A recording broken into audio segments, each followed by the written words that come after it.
Alright guys, on this episode of Revamp we're going to be putting the engine and the gearbox in the 1-tonner. We'll give you a walk around of what's in the engine, what's been done to it, and what's going to be put on it. So she's been cleaned. We've got all the brakes in, suspension in, steering in, the diffs in, the brake lines are in, the fuel lines are in, the master and the booster's on, so it's coming along pretty quick. But the best part's the engine that we've been waiting for. It's finally here. Okay, so here she is. She's a 421 Chev. It's an SHP dark block. It's got CNC ported AFR heads on her. Nice looking set of heads. It's got an Eagle crank, 8-beam rods. It's got custom diamond forged blower pistons in it. It's a solid roller cam.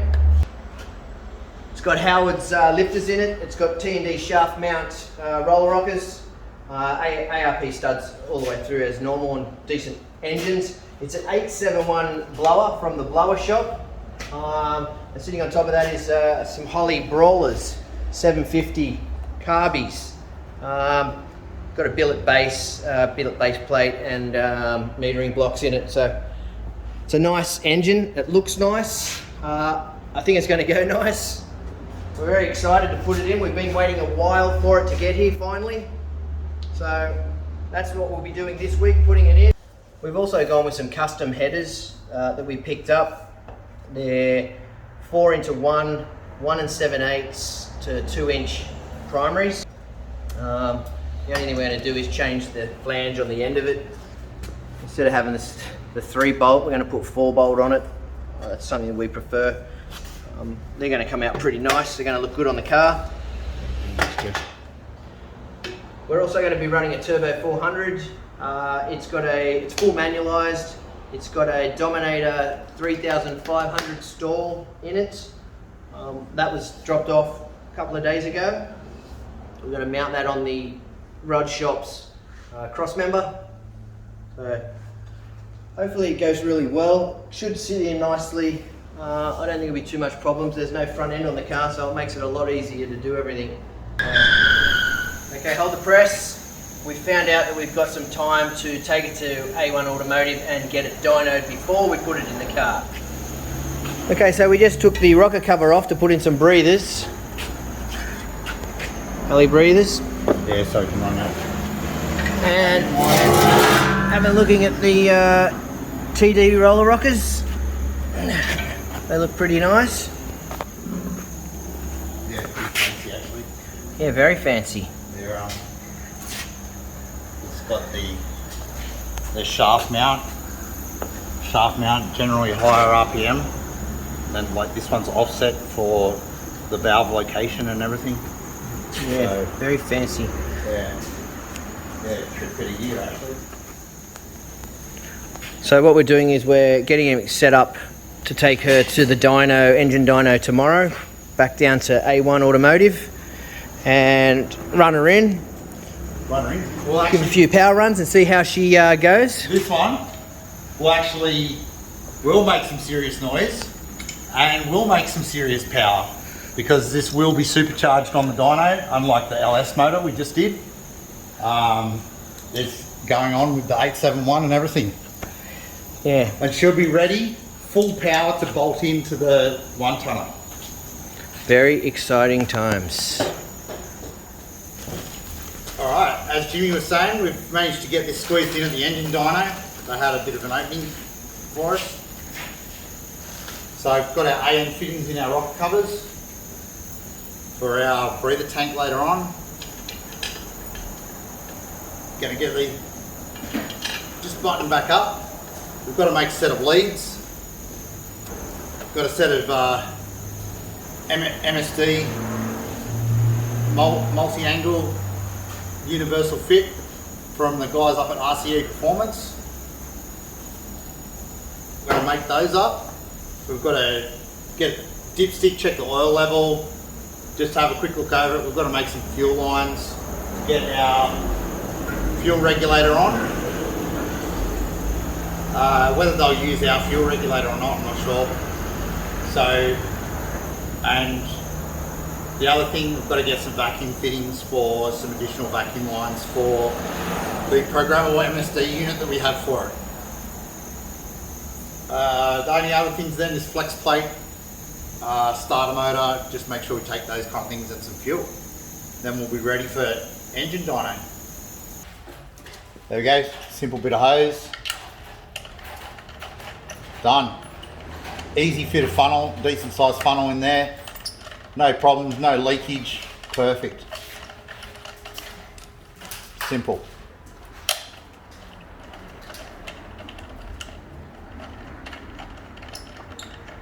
So we're going to keep going, getting it ready for the engine dyno. Like I said, we've got a fuel one made up here. Now we've got to make up our set of leads. Our MSD superconductor multi-fits. Look, a lot of people have problems with these, getting the lead ends right. I don't really understand why. To be honest, if you follow the instructions correctly for the type of lead end that you have, and it comes with the tool, you really should have no problems whatsoever. Okay. Now guys, you don't have to do this, but I like to do it when making leads. If you already have your headers, it's a good idea to have them on there when you make your leads, because you know, no one wants burnt spark plug boots on your headers. It's gonna be a bad day if you leave it like that. So the stand we've got it on, we can't actually put the center ones on, but I can put the outer ones on, give us a bit of an idea of where everything's going to sit. Ours use these adapter plates for the large size that they are. I'm also going to mark these up to just clean up the raw laser cut on the inside, just to suit our heads a bit better, and that should just give us a nicer finish and transition into the pipe. Another tip, if you're getting custom pipes made, it's a very good idea to make up your leads first, or at least have them sitting on with spark plugs in. I can't tell you the number of times I've had headers made that you then struggle to fit a spark plug in, even let alone the lead boot. So it's a good idea if you're getting custom headers made, put plugs, leads, starter motor in, and then they can build around it.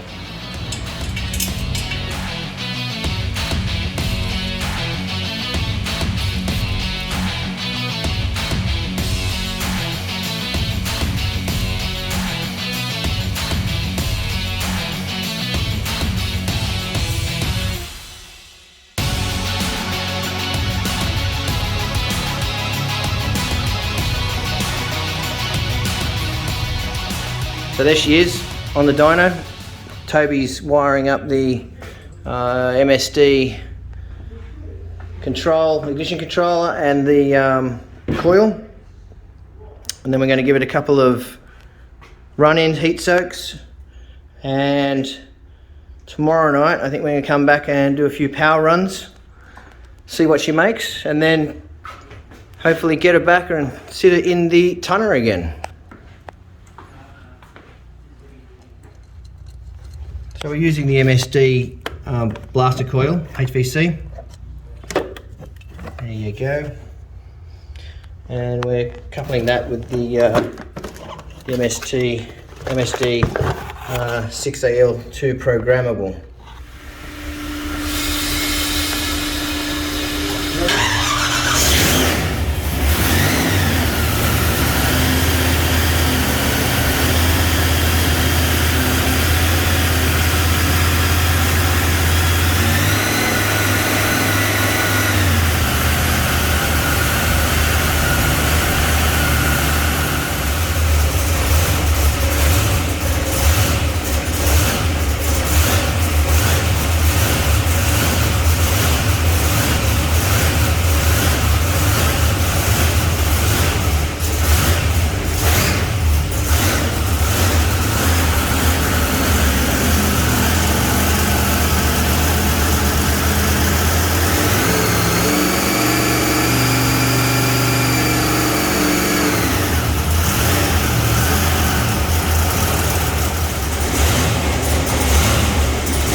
at 1800 RPM.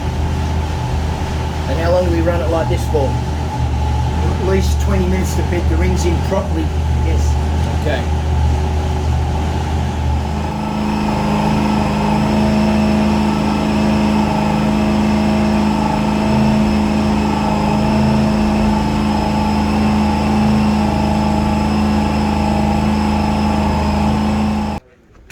Okay, we've just finished a couple of bed-ins, heat soak the engine, let it cool down. We'll be back tomorrow night to do some power runs, get some figures for it and see how she runs. So let's go home, I'm starving. Back at A1 Automotive, Saturday morning, we're going to go in and do some power runs on the Chev and see what sort of numbers she makes. Let's go.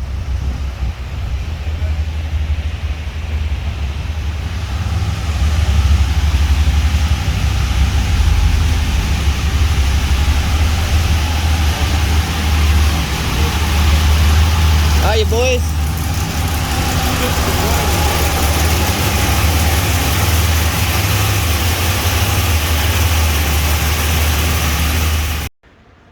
After we took the rocker covers off, we measured all the gaps between the rockers, so the lash, make sure it's all set correctly, put the covers back on, and then went in to do a few power runs.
Making good oil pressure.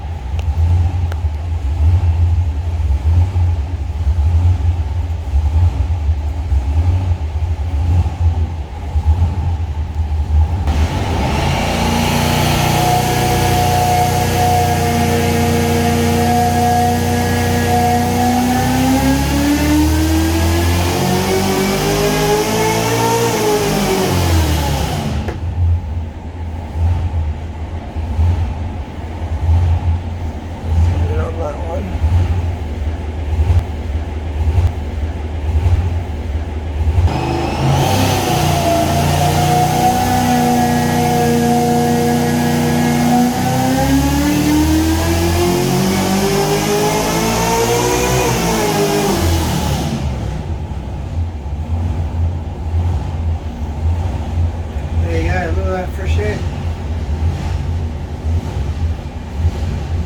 Moisture in the air, see look.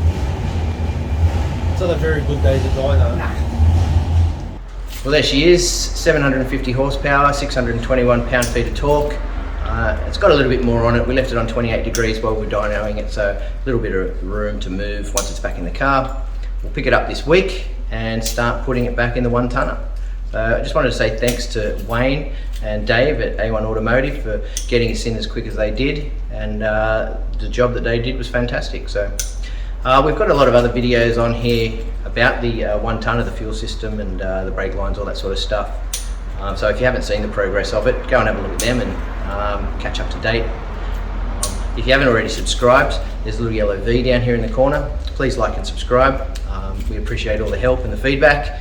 Any messages or questions that you have, please put down in the comment section below, and I'll get back to them as soon as we can. But thanks for watching, really appreciate the support, and we'll see you next time on the event.